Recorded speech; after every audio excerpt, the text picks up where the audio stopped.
All right, welcome to Buddy Book Club. I'm Dylan, here with the writer to my soother, Keith. What's up, buddy? Hello there. You see, you're the writer because last episode when you went all misogynist and I had to, speak for the women. Cut that part. It's a joke. Check out the last episode. It wasn't that bad. You also talked a big game like you were horrible. And you know what? You got to be nicer to yourself. It's 2022. All right, well, here at the Buddy Book Club, we're breaking down some bestsellers. And this week we'll be discussing Mistborn, The Final Empire by Brandon Sanderson. First novel of the Mistborn trilogy. If you'd like to recommend a book for us to read or reach out to us about any past episodes, you can visit our website, buddybookclub.com, or slide into our DMs on Twitter or Instagram, Buddy Book Club Podcast. You can listen to us on Twitter, iTunes, Spotify, so please download and subscribe. I was going to say you can listen to us on Twitter. Fuck. So we're doing this book in two parts. This is Mistborn Part 1. It's a beast of a book. That's pretty much why we're splitting it up. It's 647 pages of the tiniest type. When you asked me, should we split it up? I looked at the book because I had the physical copy. Thank you, my friend John Elkin. And I was like, we could do this in one thing. And I opened up the first page and I looked at my girlfriend. I was like, I might need a magnifying glass. The type is so small. I hate that. I hate that when it's a huge book and the type's so small because you also sit down and read it. And you get like what you read for like a half hour. It's like I read 10 pages. What the fuck? It's also a 25-hour long audiobook, and there's a lot of world building, which we love, but that's why we're breaking it up. Yeah, any book that has parts in it, you're in for something. The Holes didn't have parts, but they should have. It was a long book too, But and that was like a 4-hour book. It'd be great if Holes was like part 1, and then the end of the book. There was never a part 2. That was it. So Sanderson made headlines recently by raising $42 million on Kickstarter when his goal was $1 million. It was for, I think, like 3 or 4 books that he had written that were just kind of, I don't know, collecting cobweb on a shelf or just stuff that he was kind of working on the side that turned out to be stuff that he liked. So you can kind of, through the Kickstarter, you can get those books and then like some additional swag. And he was looking to raise $1 million and raise $42 million. It's insane. Kids with terminal diagnoses on Kickstarter do not get that. Yet this guy who is going to release some not super important books, boom, got it. $42 million, you could make a movie with that much money, like a good movie. I was thinking too, because Avatar is coming out, and you see that Avatar 2, 3, 4, and 5 are coming out. I was like, he's got to bring on Brandon Sanderson, because Brandon Sanderson would write that shit up, and it'd be awesome, and he'd write it in 2 months. I did not know that 3 movies were coming out. 4 movies are coming out. There's part 2, 3, 4, and 5. Oh, holy smokes. If you go to the IMDb page to see James Cameron. Yeah, his next movies, they're all already listed. So, dang. I don't know what that has to do with Brandon Sanderson, but they need to bring my boy in there to write these. They'd be legit if they did. Yeah, I'm actually kind of surprised. So you have read a Sanderson book before, correct? I've read a few. I've read okay. The Way of Kings. So I've read 2 of those. You think this is big. Those are 50-hour plus. Oh. And they fly by. You don't even realize. I also listen to the audiobook, obviously. Those fly by. And then I also read Skyward. Way of the Kings and this book are very similar, but Skyward is completely different. I would have no idea that he was written by the same person. Yeah, I knew he was big in the fantasy realm, but had never read anything. And then my friend John was like, you got to read Mistborn. Hence why I started reading this book like 4 times. And I totally understand people that may be listening to it or like, I can't get into it, whatever the case is. Force it upon yourself. Pull Jerry, what's that guy's name? The Penn State guy. Jerry Sandusky. Force yourself. Force yourself upon this book in the shower, out of the showers, doesn't matter. Because it's so far, I'm really enjoying it. I'm going to do a libation. We're kind of doing a different setup for this episode because it's a 2-parter. So we're going to kind of skip love, hate. We'll definitely get to that in round 2. But I'm keeping the libation because of Camden's wine. That was referenced. And apparently Dachshund says he has socks more expensive than it, which I appreciate because I only drink shitty wine. And I figure like a Boda box, which is like $15 for 4 bottles of wine. You do quick math. I don't know, that's like $3. That's a pair of socks right there. So Boda box is Camden's wine and also it's not bad. It's delicious. So I don't know, maybe Dachshund has really expensive socks or something, but Camden's wine, aka Boda box, delicious. I'll enjoy some libation while you're enjoying some coffee. All right, let's jump into some stock up, stock down. We read through part 2. So if you're following along, we're going to stop at part 2 There won't be any spoilers because I haven't read any further. So yeah, neither have I. if you want to read along, read up to part 2, and then you can join in. If you've already read the whole thing, sweet. Listen to this, and then you can... And tell us how much idiots we are for our predictions. Yeah, exactly. Tell us how dumb we are. All right, Keith, what do you got for stock up? These are going to be a little sillier, but that's okay, We appreciate that. So stock up, first one, Ja Morant, NBA Wait, player. what? Ja Morant, NBA player for the Memphis Grizzlies, superstar. So this book was written in 2006, but Brandon Sanderson knew about Ja. He was already scouting him. He knew who he was. In fact, it's a whole religion in the book. The religion of Jaws. So he references it in the book. What's his name references it? Sazed. Yeah, references it in the book, but as one of the many religions. And I thought it was kind of funny that people outside the faith became frustrated with even speaking to Jahists, aka people that like Ja Morant, since they added the phrase "Praise be to Ja" at the end of every sentence. And if I'm a Grizzly fan, I start doing that. I mean, literally, I'm just taking that from this book and I'm just saying praise be to Ja. Literally every sentence that involves him. Stock up for that. Grizzly fans, we know we have a lot out there. A lot of people from Memphis that listen to the pod. So take that with you and you're welcome. That's like how Seattle fans adopted that Fish song. There's a Fish song, maybe it's too soon, but there's a Fish song where they go, Wilson, and it just became a thing at Seahawks games, and I'm sure a lot of people don't even know that has anything to do with fish. But Tom Hanks? Wilson? Or that. Maybe it was just in Castaway. Russell Wilson. You remember him? RTM? Russell the Muscle? Yeah. No. Russell the Muscle. Man Muscle. My first stock up is trilogies. So I've heard that all bad things come in threes, but I'm a positive person, so don't good things come in threes too? I mean, we got the original Star Wars. The rest are not canon, except for maybe Revenge of the Sith.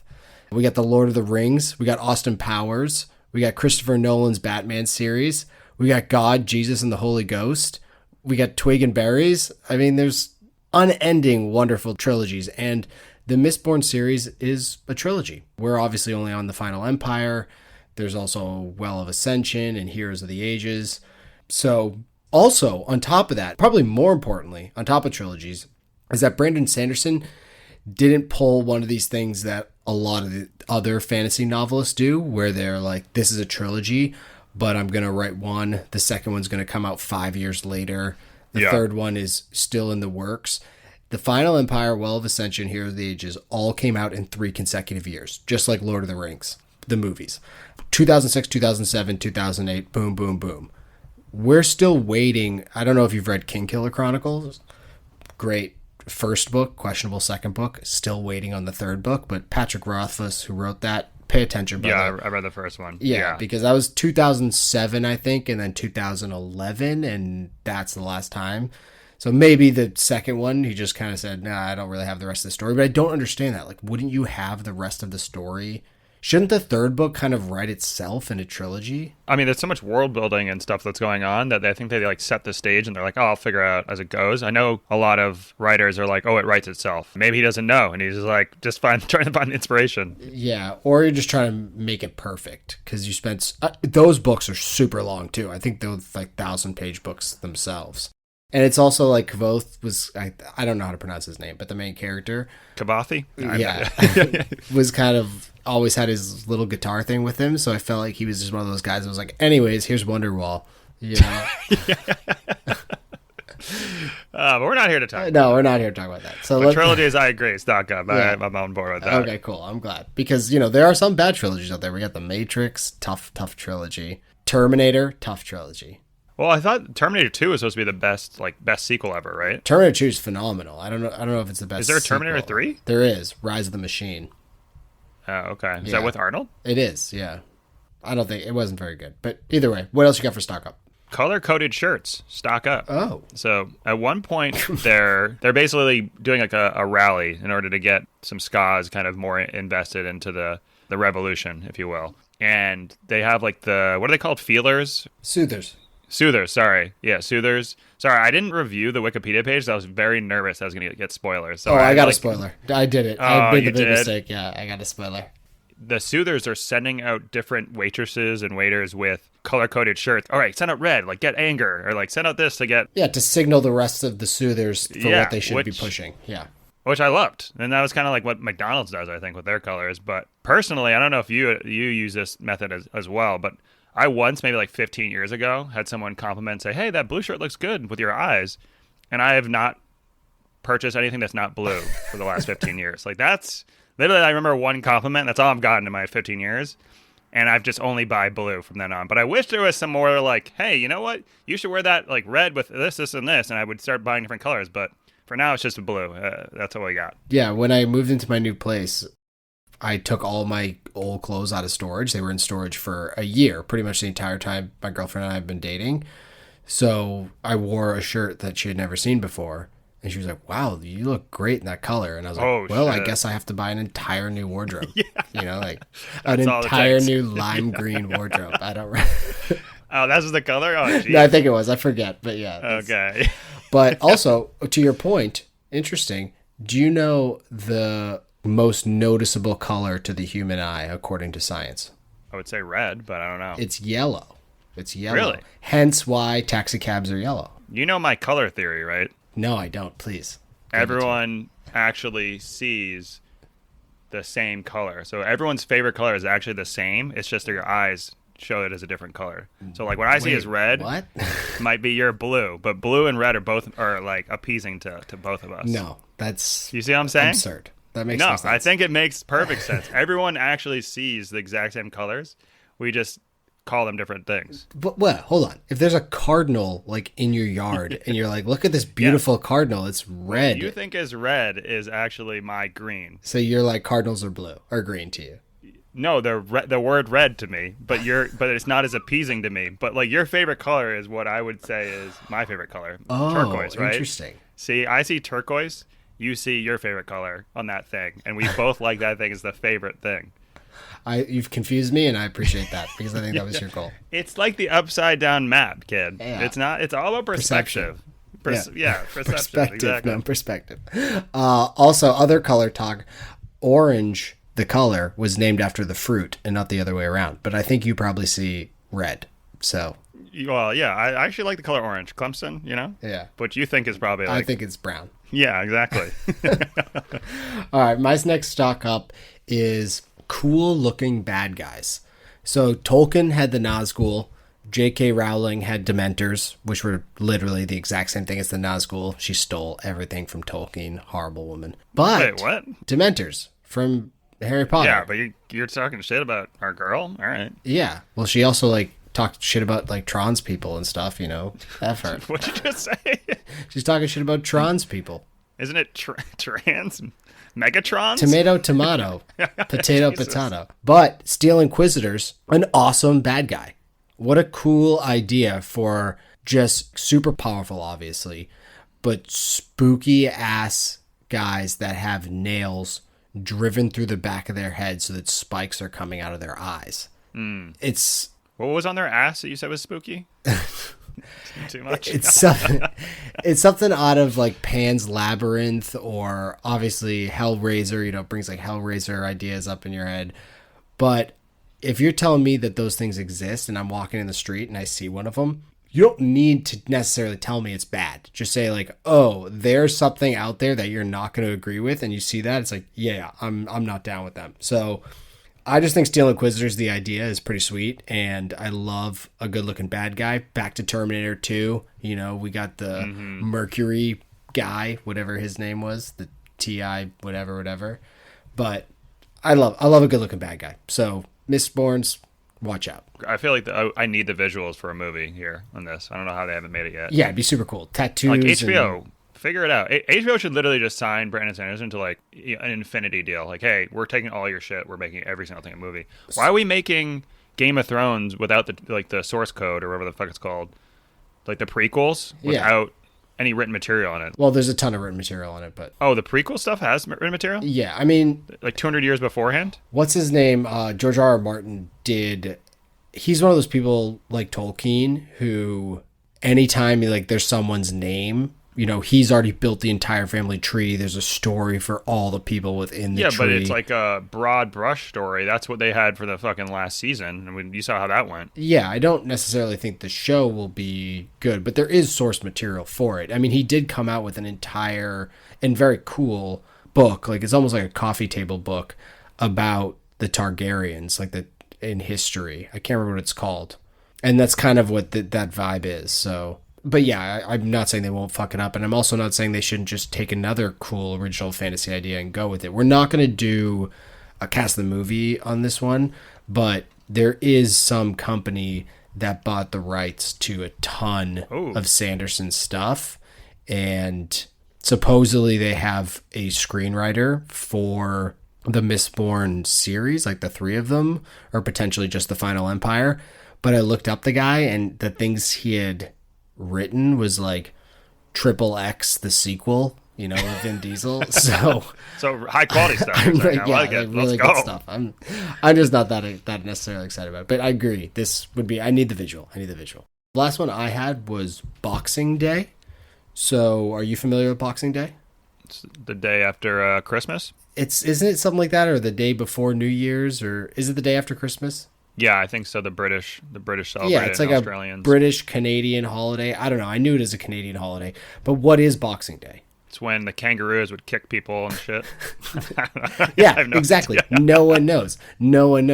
But in Scadrial, boxings are money. It's how you trade. It's like, 2,000 boxings. That's what buys you goods and services.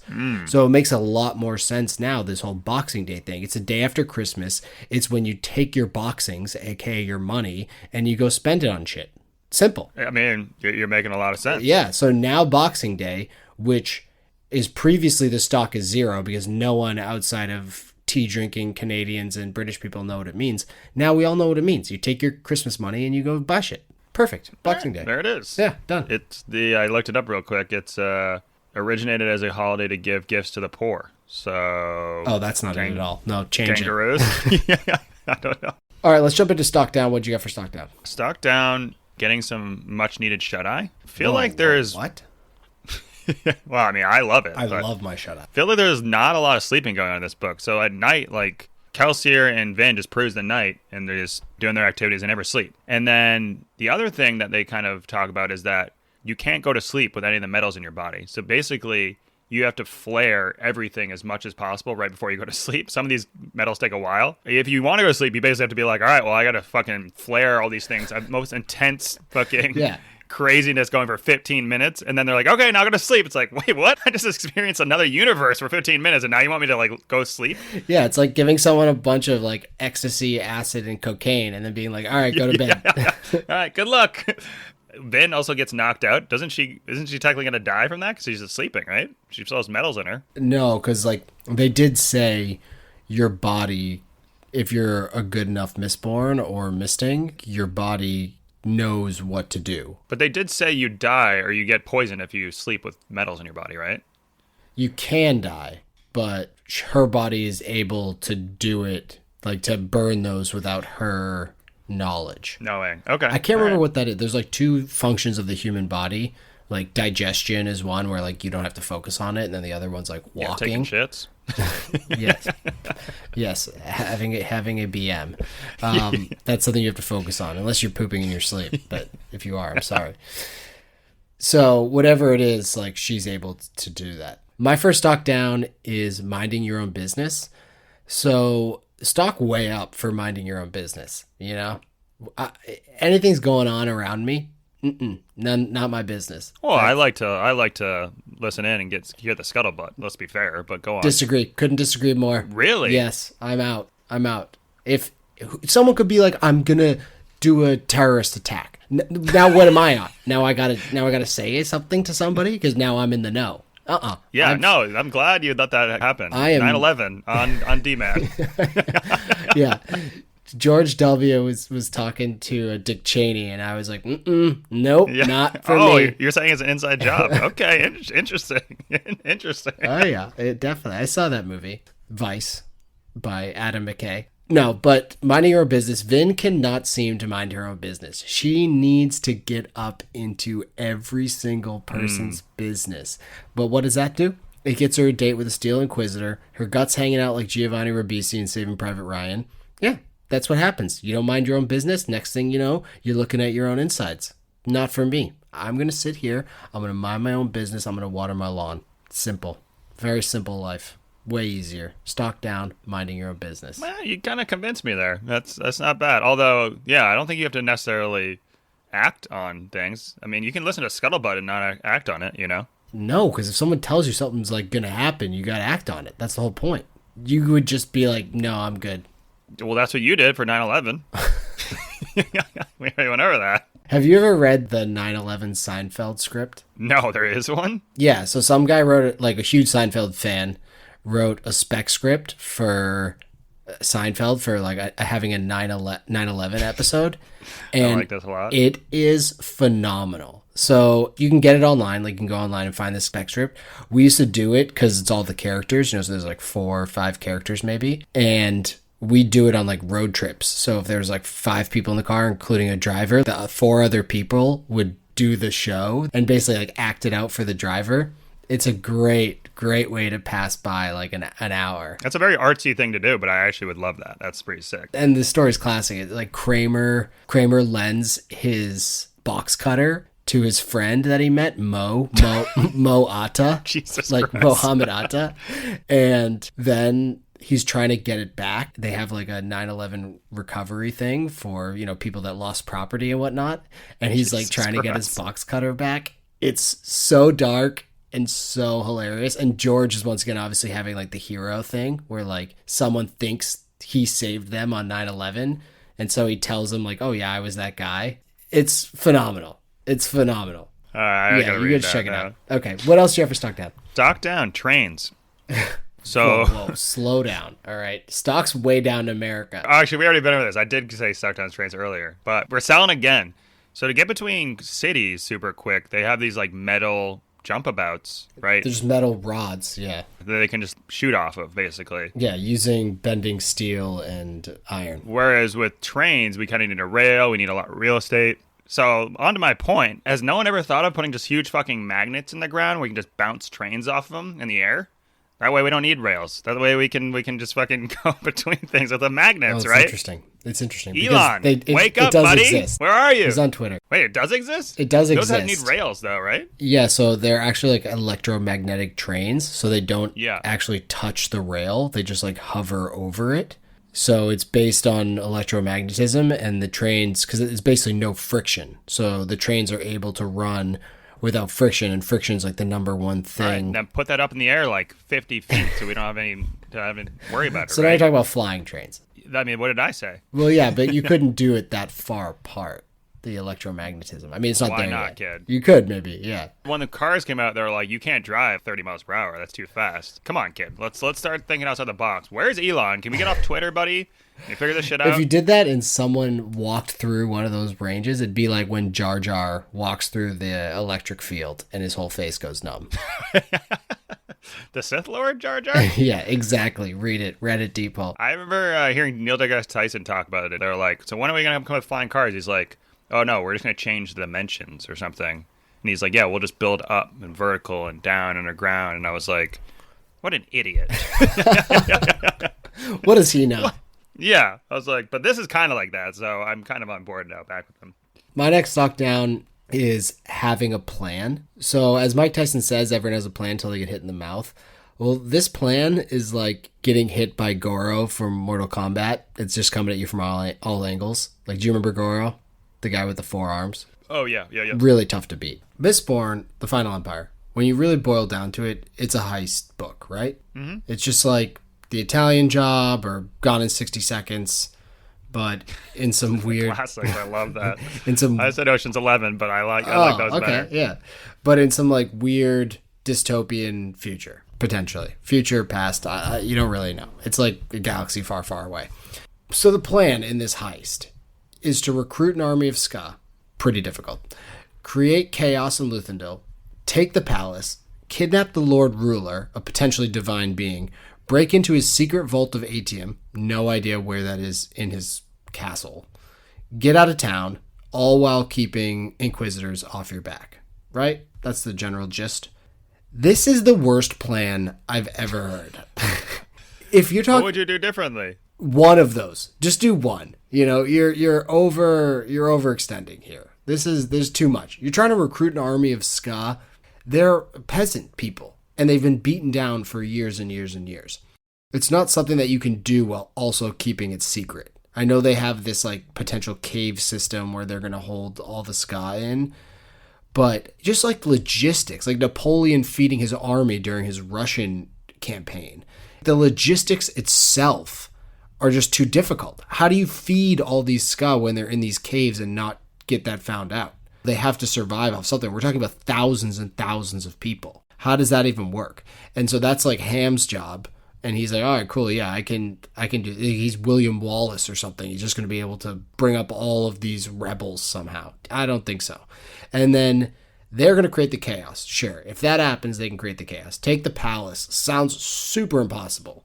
They don't even know how many Steel Inquisitors are out there. And they have 2 Mistborns, and Kelsier's only known his powers for a year. Vin is fresh. And then they have like a gang of 10 people, Ocean's 11, but like, everyone has their own kind of power. And then they got to kidnap the Lord Ruler. It just, I know we're going to get into what we expect from this, but you have to agree with me. There's just 0% chance that this works in any way. Oh, it's going to work. Over 3 books, but it's going to work. I mean, how do you want to start a revolution? What do you want to be like, hey, let's start a revolution, but let's only do one part of it? Kid, you got to commit. Yeah. This is you set the goal and you dream big, and that's how you do it. You can't just be like, oh, I want to, win a war and just worry about one battle. You can't be doing that, kid. We got to be doing everything. No, these guys have like pocket 2s and they're going all in a game of poker. They're hoping one other person has ace king, so it's like a 50-50 shot. This is you sitting at the table in 1775 and then being like, listen, the British Army's big, but what we got to do is we got to fight back. And you're like, no. Like, what's the point? Do you see their outfits? They're wearing red. That's the brightest color. That's the color that everyone's eyes attract to. They're gonna beat us. That's what you're saying right now in the bar where everyone else here, I'm rounding the troops up. I can't have these negative people in the group here. Go back to Britain. Get your fucking shit. Go out with the redcoats. I'm no Tory. Notorious? B-I-G? No, Tory. That's what the Redcoat sympathizers were, aka the British sympathizers. No, I'm like Mel Gibson. I'm just killing Indians at Fort Wilderness. That's what I'm doing. Wait, when did that happen? Wait, what? Did you ever see The Patriot? Is he killing Indians? Yeah, at Fort Wilderness. That's the whole thing. Dad, tell me what happened at Fort Wilderness. Oh, okay. That's why he's like, I'll never fight again. Yeah. I mean, I just assumed that was Last Mohegans. He was in that movie also, right? Oh, no, Daniel Day. Come on, how dare you? Daniel Day-Lewis, to prepare for that movie, went in the woods and built a log cabin with his bare hands and like a Henry tomahawk. David Thoreau? Pretty much. He's such a psychopath. He went in the woods and built a cabin and like lived off the land for a year in preparation for Last of the Mohicans. And then when they took the guy's heart out in the scene in that movie, they're like, no, it's got to be real. Yeah, we're taking a real heart out. Daniel Day was like, no. Yeah, we'll do surgery and then we'll put it back in. Just take my heart. They're like, Daniel, we can't do that. Same director as Master and Commander though. Great movie. So having a plan, bad idea. You're better off just going in guns a-blazing, just seeing what happens. Right before the end of part 2, Kelsier is like, yeah, so I'm just gonna go into the main place where like we think the biggest stuff is hidden and just walk in like the place. It's like, wait, you have no plan, or you don't have scouted it? He's like, I don't think he's gonna be there, so let's go. And then I'll bring this 13-year-old girl with me who has just figured out her powers. Wait, what? That's the plan? And this is the guy who's leading the whole thing, who has the plan. Well, I like his demeanor. I thought the ATM would be there. Yeah, he's a little cocksure. I like him a lot. He reminds me of City of Thieves guy there. He's just like, I got nothing to lose. Fuck it. The guy who died at the end? Spoiler alert. Hopefully you listen to our City of Thieves episode. Let's jump into favorite/least favorite character. What do you got so far through part 2 of Mistborn, The Final Empire? Yeah, I think Vin. I mean, Vin's awesome, right? Vin reminds me a lot of Arya. Really? You don't like Vin? Wow, we are on opposing sides again. She's awesome. Okay, go on. Continue your idea. I mean, she's basically Arya from Game of... Do you not like Arya in Game of Thrones? Love Arya. Huge Arya. Yeah, she's my favorite character. No, Arya's like out there assassinating people as a 12-year-old. That's literally what Vin's building up to. She's about to turn into like an absolute crazy assassin. Vin's wearing dresses and going to balls. She's basically Batman. She's doing that, and then at night she's going out like murking people. Oh, and I know we jump around a lot in this podcast, but talk about people that don't sleep. Like Batman. Come on, dude. Get some sleep. It's important for recovery. Well, you said this whole sleep thing earlier. Well, bats come out at night. Yeah, but then he's got to be a playboy during the day, and he's got to run a business. No, playboys don't do anything until they don't wake up until like 4 p.m. So he's doing exactly what he's supposed to do. I want to be a playboy. You can be my playboy. What? Okay, so you think Vin is badass?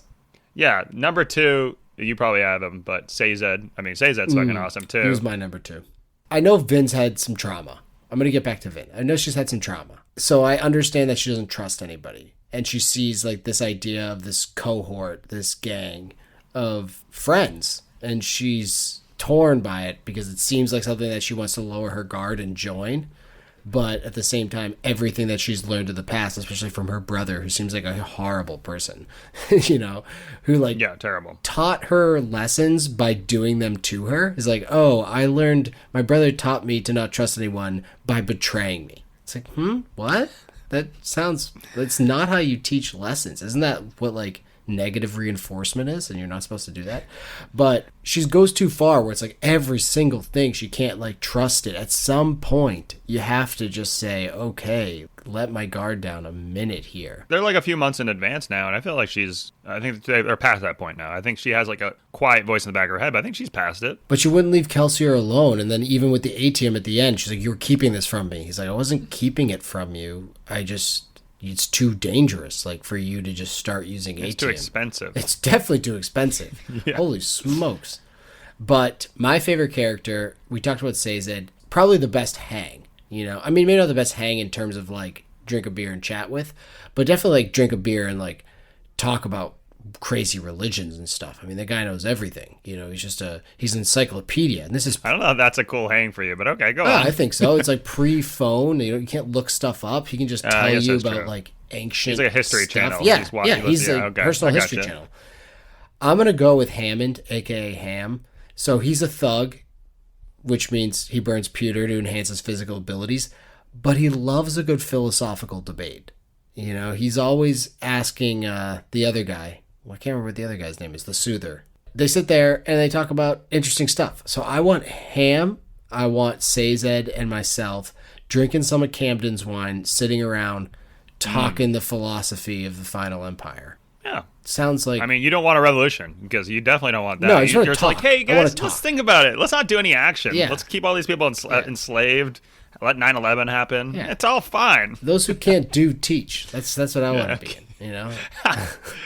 But I will say, Brandon Sanderson makes, in my opinion, an awesome character. All the characters are relatable somehow. They're all likable. I think more importantly, he just makes them feel real. They feel like, oh, okay, this is a person, even though there's these crazy abilities, this crazy world. It's a character that makes sense as somebody who you could know, which makes all of the mystical shit seem so much more real because the people are real. You know what I'm saying? Yeah, it doesn't seem far-fetched, because if everything else is set in reality, then like the far-fetchedness is, I guess that's just normal here. Yeah, no, I mean, it's like all the late Fast and Furious movies. Yeah, they're all great. Yeah, they're set in perfect reality. I agree. Yeah, good point. I didn't do hateable. Just wanted to throw Yedin out there. That dude fucking sucks. Yedin, whatever his name is. Yeah. He's the worst. He's just complaining. Like, buddy, he's like you, actually. I was going to say, I'm down with Yedin. He makes a lot of sense. I knew you'd like him. Bro, you're trying to start a revolution. You got to crack some eggs here. Like, what are we doing?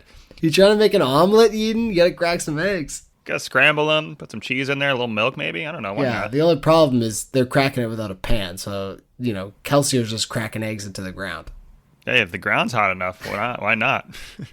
But someone needed a Colonel Jessopum from Who? A Few Good Men. A Few Good Men? You can't handle the truth? Yeah, this line before that's amazing. He says, I have neither the time nor inclination to explain myself to a man who rises and sleeps under the blanket of the very freedom that I provide and then questions the manner in which I provide it. That right there, kid, is what we need. Did you declare Operation Red or whatever it's called? I forget that movie. Did you say the Code Red? Yeah, Code Red. Did you issue Code Red? You're goddamn right I did. But that's a good line, right? That you can't, if you're going to hire someone to start a revolution, you can't be picking apart every single little thing. He's doing the heavy lifting. You got to let him do it. No, I agree. I mean, I agree with that idea. It's like, hey, the reason why you outsource this is because this is what these guys do. But at the same time, Yeaton's thinking about the people. You know, the people matter. There's thousands of ska. Like, they're all going to die if this doesn't go right. And it seems like you're putting it in the hands of Kelsier, who's just like, ha ha ha, happy-go-lucky, he's Peter Pan. And it's like, no, this is fucking serious here. And I know Kelsier is serious too, but I can understand why Yeaton's trying to protect these people, which is at the end. But he is a pussy, so whatever. Yeah. But it's like Braveheart. It's like, but dying in your beds many years from now. I'm going to start quoting everything right now. Is that your Scottish accent?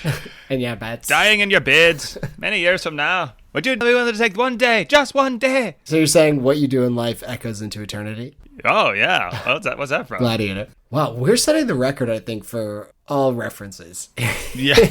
Or like just tangential pieces of trash. But I like it. I'm enjoying this conversation. Let's go into bold predictions for the book. So like I said, we've only read through part 2. Where we left off was at the end of part 2, Kelsier, like we talked about before, Kelsier takes Vin into the Lord Ruler's stronghold. They try to get some information or whatever, and Vin's dying, but says that probably saved her, and they came out with a book. So that's where we're at. What are your predictions? My first is that the Lord Ruler has the 11th medal, obviously, and that allows him to see even farther into the future, like the next day or something. That's why he's able to, like, know when his places are going to be attacked, or something's going on there where the reason the 3 Inquisitors were just waiting there for him, and they were like, hey, what's going on? We thought you would be here, is because it's not someone leaking it. I think he has some sort of... Foresight. He's got foresight. Yeah, what's the other word for that? Foreskin. 4chan. Foursomes. No, what is that? Clairvoyance. Clairvoyance. There we go. Yeah, there it is. Nice. In terms of predictions, I guess I'll start there, then I'll go into my questions. I think predictions, I've already alluded to this, but I think this whole plan is going to go to shit. I just don't think it's going to work at all. I think probably the army is going to get found out or something like that. They're not going to be able to storm the city. Kelsier's going to have to, like, do it alone, and Vin's going to have to go save him or, like, try to save him, and he's going to do the same thing again where he brought Vin into this and now has to, like, decide between his mission and, like, Vin's life or something along those lines. Like, he might get captured so that he can save Vin, but the whole thing's going to go to shit. Basically like the Matrix. Yeah, exactly. Exactly. I mean, it's basically like the Matrix, which leads me to my next question. Is Vin Neo? Because they talk about how she's taking to this training and stuff so well, and says that it's like, oh, her body already knows to do this stuff. It reminds me of the scene when everyone's looking at the screen in the Matrix and the numbers are going down. It's like, oh my God, he is the one. Or is Vin Vader? And she's like gonna become the next kind of vibe of the Lord Ruler. Like, she's the Sith she apprentice. is a Lord Ruler, just like a younger version, because he's taking the 11th medal and is looking back into the future. That's too deep. Too deep. Too much. Way too deep. I'll bring down the acid. 1 second. Here we go. Yeah, but so what do you think? Vin Neo or is Vin Vader?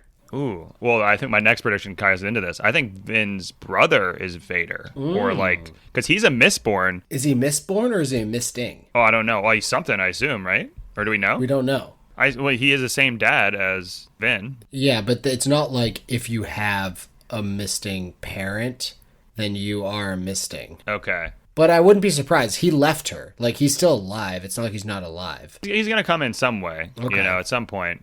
He's somehow going to come in and Darth Vader betray them. He has no loyalty to her, obviously, so he's going to be like, oh, I know her. That's my sister. But it was weird because she saw that Inquisitor or whatever, not the Steel Inquisitor, but the other guys. Maybe they're also called Inquisitors, I forget.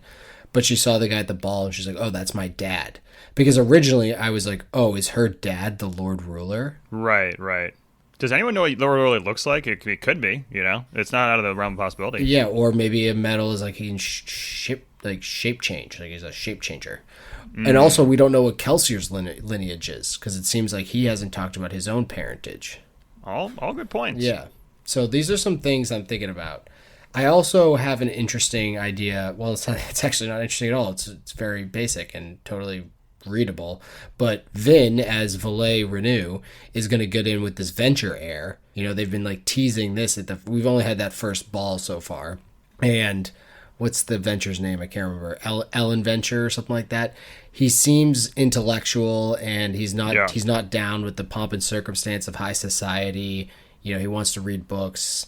So he could potentially be an ally going forward. Yeah, I'd respect him more if he was like doing an audiobook, but that's just me. I didn't really care for the... He takes his headphones out. I was like, oh, sorry. Yeah. I also could understand if he was doing an audiobook and he's watching her. It'd make more sense. But the fact that he somehow is like reading and seeing her, what's going on, unless you're a really good reader, I can't do that. Yeah, you can just pause. But also, speaking of audiobooks, this book is a better book, I think. I don't really like the narrator of the audiobook. He's a little too droll for me. He's just kind of one note, doesn't get up with the excitement or get down. He kind of uses the same voice for everyone. He doesn't get down with the sickness, you said? Whereas the book itself is good because it's reference material. You see maps. You can go to the back of the book and like see the allomantic powers. So it's like if you forget what a tin eye is, it's like, oh, what does tin do? And you can go back to the book and just like look at it. But I will defend audiobooks because I've been doing a lot of yard work recently. So I've been listening to a separate audiobook called Salt by Mark Kurlansky. It's basically about the history of salt. Really not that interesting to a lot of people, but if you like nonfiction stuff, he also does other things on... one of them is Bird's Eye, about freezing vegetables and stuff. It's actually fascinating. But the salt one had a quick aside about none other than the story behind where red herring came from. The fish or the bird? Oh my God, people, I hope you're listening to this podcast before. Otherwise, you're going to have no idea what that means. But really quickly, New Englanders used to prefer the red herring over the salted herring because we didn't have enough salt here. So the red herring was less salted because we didn't have enough salt in this area to do like a real fully salted herring. But then the New England hunters would take the red herring out with them on hunting trips, and they would leave some on their trail so that the wolves and coyotes would follow the fish as opposed to the game that the hunters were trying to hunt, hence putting a false trail out, hence a red herring in a novel form. So it all came from New England salted fish, really, is where the book Red Herring came from. Maybe that was only interesting to me, but yeah. What are the book predictions you got? Yeah, last one I had was that Yaden, you will betray them. He just seems like a rat. I don't know if Sanderson's just kind of, okay, I can't have everyone be really likable in this group. Someone's got to be kind of, okay, it could be that. Or I also feel like he's a guy that will quickly turn his back on someone if things don't go the way he wants it. So that's why I don't trust him. I don't like the cut of his jib. I think it could be something more where the Lord Ruler has like captured or blockaded or trapped his entire army of ska, and it's like, give up Kelsier and his gang and we'll release your 10,000 ska. And he's like, okay, well, I'm going to do that. So let's betray him. Yeah. Betray them. Yeah. But I don't think it's necessarily like go to the Lord Ruler and say, here's our plan. So I don't think he's that, but I think he is. You're like a thief at heart, so I'll do what I've got to do. My last book prediction, it's not a prediction, it's another question. And it's, what the fuck is a mistwraith? I need to know more. I really need to know more about these creatures. Because they eat dead carcasses and then they assume some of their body parts. So like they'd eat a crow and then grow black wings. Fucking metal. It's as metal as it gets, right? These creatures are fascinating. And it seems like everyone's scared of them, but they're almost like the invisible horses in Harry Potter. Mistrils. Is that all you get to see someone murdered, or is it you just see the dead person? Because I feel like you go to a funeral, everyone can see him all of a sudden. No, yeah, I think you have to see someone like get dead. Hence why like Harry could see it after Cedric Diggory. But he didn't. Oh no, he saw him die.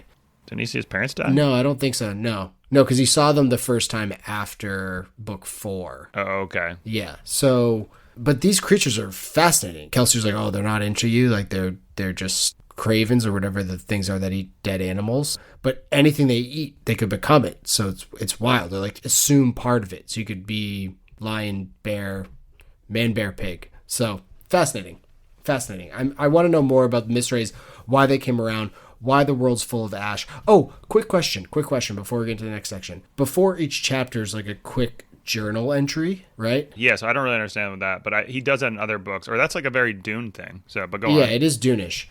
So I'm thinking this is like the Lord Ruler's journal entry 1,000 years in the past as he's like figuring out his powers and like his ascension to power. So I think this is like him working through that. Originally I thought it was like Kelsier's, but it's like, no, I think it has to be the Lord Ruler. Let's get to listener mail. What do we got? Tony from Chicago. You've got mail. Oh, Chicago. In the first half of the book, the Mistwraiths follow Vin and Kelsier around, and they take the shape of whatever they consume. So it really makes you think, you are what you eat is true in this sense. So the question is, if this were the case for you, what would you go around eating, noting that, you can't chase down a cheetah and eat it? Well, they eat dead animals. Well, there's only so many things you can find and eat, Okay. in your current situation. So that's the open-ended question to you. Well, can you start? Because I got to think. I kind of still want to be big. So I'm going to start with eating some deer, I think. Deer is very easy to find. I think it's still tasty. I wouldn't mind having 4 legs, maybe have some antlers. You already have 3 legs. That, or, the other one that you do is you kill someone that's like the Rock, and you just eat him, and then you just sort of like become the Rock, Yeah. You just can slowly consume him until you become him. That one's dark, but that's... And then I would eat a couple other things with my deer. Go on.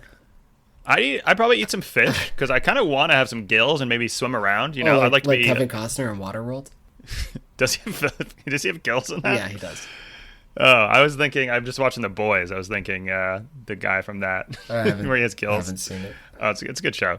And then I would try to also find some sort of bird, maybe like an eagle, if I could eat that, or something that could, eagle, great eyes also, which would be great. Like just be able to see really good. And then, good senses, like an owl maybe. All those things I think would be, those 3 combinations I think would be good. So you can't get a cheetah, but you can just hunt down an owl, like no problem. Well, that's what I was saying. I'm going to try to. I'm going to, deers have pretty good senses. So, and then the fish also have to look out for them. So those 2 things are already anticipating it. So now I'm getting the okay, fair enough. Your train of thought got me riding on that electromagnetic train. So 20 feet above the air. I'm flying. You are what you eat. I just eat a human. Like in previous episodes we've talked about cannibalism. Like, yeah, it seems easy. I'm human. I would just eat a human. You eating? And I just become, I don't know, find a dead body, go to a graveyard, start eating. Yeah, but what if you get like an old man? You don't want that. That's why I said the Rock. You got old man strength. You got wisdom. Those are important things. It's not just about the body, it's about the brain. But your idea about deer got me thinking about roadkill, because that's probably the easiest way to catch an animal, is just like eat something off the street, right? Ugh, that'd be gross though. But you're a carcass eater, it's not a big deal. That's like what you do. I gave you 2 things that were like actually would make sense eating. Yeah, well, you're not going to get fresh deer like, ooh, I'm eating venison. It's like, no, I'm eating this rotting deer carcass. That's what you're doing. I'm going to eat fresh deer. I don't need the 4 legs necessarily, and I don't need the affinity for tick bites. So I don't think I'm going to go with a deer. But I've been hunting a lot of moles recently in my yard. So they seem like interesting creatures, and they got these paddle paws. So I would eat one of those. They might not be like very smart, but they got great sense of smell. And I love a good scent. Yeah, I think for that you go to the doctor and just get it taken off. I don't know why you'd eat it. That's just weird to me, but I had a mole on my wrist. No, different kind of mole. That's what I'm talking about. Mole. There's also all these elementic powers. Like if you can't be a Mistborn, if you could just be a Misting, which one would you want? I like the feeling one, obviously. Like it's basically like the force persuasion. Oh, the Soothers? Yeah, I'm a big fan of them.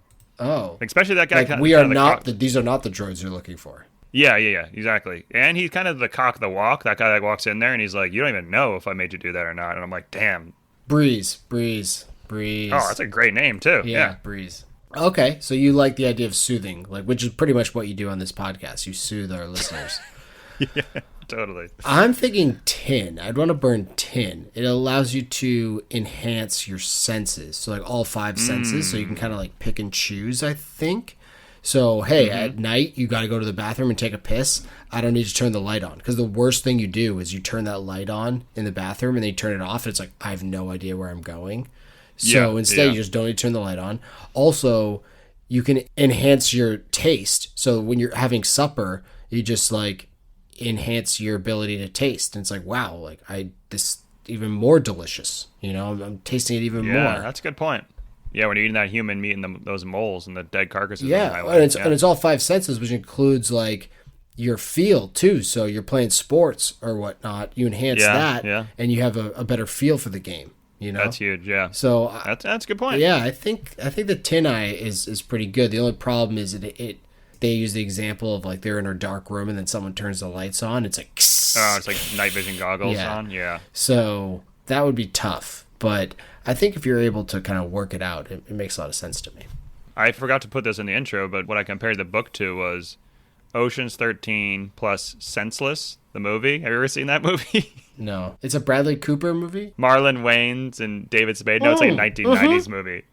I have seen that movie. Where he takes those shots. Yeah, where he becomes extra senses. So that plus, this is our third run-in with metal compactors or metal eaters. So we've had this book. We had Fifth Sense, where the chick eats metal. No, the Fifth Element, sorry. No, it wasn't the Fifth Element. Fuck. Fifth Season. Fifth Season, shit, yeah. The 5th season where the girl's eating metal, and then the horsecock guy that's eating metal. Pardon me? Percy Jackson. Oh, Grover. Yeah, Grover. That's the perfect description of him. I don't know what you're talking about. The horsecock guy who eats metal. I know exactly what you're talking about, so yeah. That is literally a perfect description of him. So anyways, third book. Okay. Yeah, we're big into eating metal in this podcast. Yeah, wow. That's probably, out of all the things we've done, this is the first third. The third book where people eat metal. Stock up trilogies. That's what we had going all along. Exactly. Good things come in threes, and this is one of them. Hey, look at that. Yeah. What a way to round it out. We're not going to do a would you recommend this book because we still got more book to go. But Keith, I just want to know, are you liking it so far? Oh, yeah. I'm a huge fan. I like the narrator. I like the audiobook. I know you don't like it, but it makes it go by very quick. I would have a very tough time reading this. He paints the picture well. I think he gets amped up when you needs you to. Otherwise, he's kind of puts you in that world and soothes you, you know? So I like it. It's fire season here in Cape Cod, and where it's like, you know, cool nights and you can have a fire and still have the windows open and really nice. Mm-hmm. I love reading this book by the fire. It like really, really brings me in. So I'm enjoying it quite very much. I'm excited for the second half, so we'll check back in then. Hopefully we continue this rule of 3. This was a fun one. I'm glad we did it, and we'll probably be checking in like next week or the week after. I think we're going to burn through this. Like the medals. Check in. I'll see you guys. Check in for the second half of Mistborn, The Final Empire, coming out in a couple of weeks. Until then, bye. Now.